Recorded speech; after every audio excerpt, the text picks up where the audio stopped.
Isabelle, tout d'abord j'envoie des pensées de compassion et de cœur à toutes les personnes en souffrance, aux personnes vulnérables, démunies, isolées, aux populations privées parfois d'alimentation et d'eau, à toutes celles et ceux qui ont participé de près ou de loin à coopérer à l'entraide, aux soignants particulièrement exposés et investis dans leur mission de soins pour nous tous.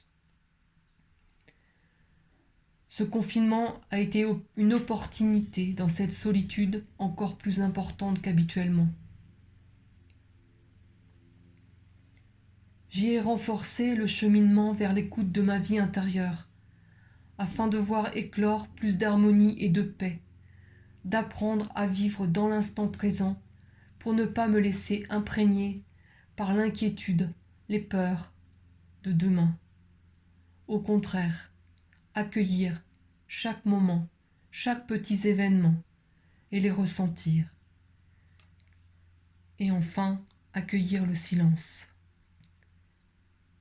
Ce printemps m'a offert tellement de cadeaux. Mon heure de marche a été précieuse pour me lier au vivant, prendre soin de moi, poser des actes pour les projets à venir, choisir mes activités, quelques courriers de solidarité. Un temps de reliance par le rituel de méditation collective via les réseaux de méditation de pleine conscience.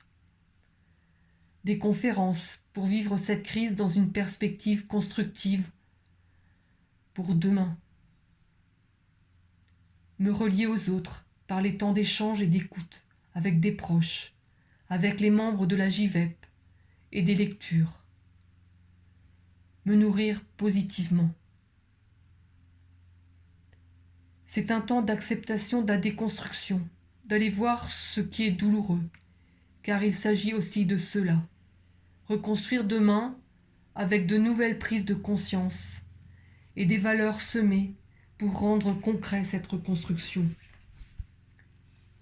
Le monde de demain, le virus a déjà semé des actes de changement, car ce qui a fleuri, c'est la solidarité, la coopération, l'audace, la créativité, les élans de générosité, un sentiment profond de notre interdépendance pour vivre la paix, notre mieux-être en humanité. Et puis surtout, le début de la guérison de la Terre, de notre planète qui en a grand besoin pour éviter multiples effondrements et disparitions d'espèces, voire même la nôtre. Je rêve un monde du lien, un monde où notre prise de conscience du possible de faire basculer vers un monde d'engagement du respect du vivant, de la biodiversité, collectivement, pour le respect de la vie, pour tous les êtres vivants sur notre planète.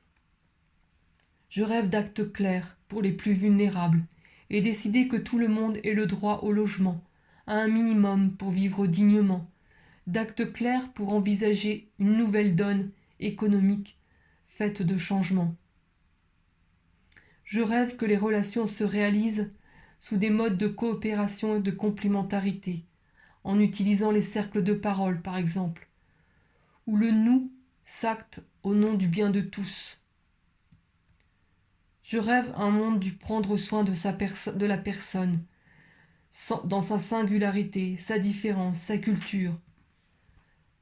L'engagement collectif passe par une éducation à la santé, éducation à vivre ensemble, prendre soin de son corps, de son mental, apprentissage de sa vie intérieure, pour une écologie intérieure cultivée pour la paix, la non-violence, le respect, l'amour, le développement de la compassion, pour renforcer le vivre ensemble en paix. Semer, cultiver et bâtir la paix. Mon intention est de poursuivre à cultiver la paix, l'harmonie dans mon être intérieur par des pratiques quotidiennes et par ricochet, vivre la paix et l'harmonie avec les autres. Concrètement, je choisis de m'engager dans une mission de prendre soin de soi pour prendre soin de l'autre, d'être plus attentive à mes achats, à la production des déchets, à mes activités, à ma santé, mes pensées et mes paroles, dans l'intention d'adoucir chaque moment. Et progressivement, faire les nouveaux choix dans cette perspective du respect du bien commun de la vie, de notre planète. continuer d'œuvrer dans les collectifs bienveillants, œuvrer pour la paix avec la JVEP. Je choisis de développer l'autocompassion pour mon mieux-être et la compassion pour l'humanité.